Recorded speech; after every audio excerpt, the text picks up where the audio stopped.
Rents, log into MLS, see what the current rents are in the neighborhood. The best ones for BRRRR, Grinder, you could probably speak to this too, is, is there something nearby that's going to help your rental pool, like universities, Yes, hospitals, for it does doctors and matter. nurses? So the location is very important. You don't want to buy in the neighborhoods which are like C or D neighborhoods, because obviously then your after repair value won't be that high.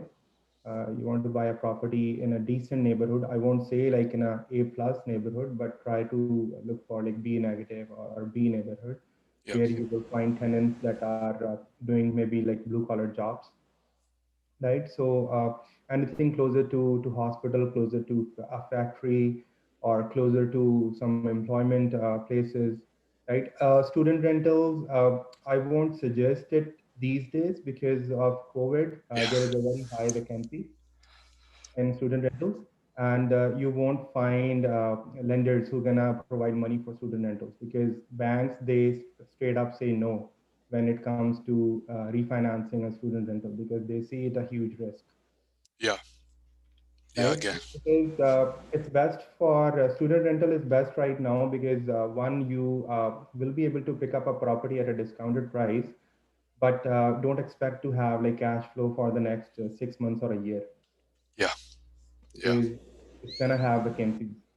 So that's the challenge with the student rentals right Yeah. now. But there's like, for example, in Aurelia, guys, if you can find some, I think Aurelia is the one that has a police academy there. So you get, you're going to have people who are going to the police academy renting your, Yeah, your home, things like that. Um, so again, like the beauty of being realtors using this strategy, one, you have access to all the rental data, or can get that through a colleague. Um, we get paid on the purchase of this home, or we can offset that obviously to the seller where you get it for a cheaper price. So keep that in mind. And then, you know, we do tenant screening all the time as part of our rentals. We've all done it in the past if you're not doing it now.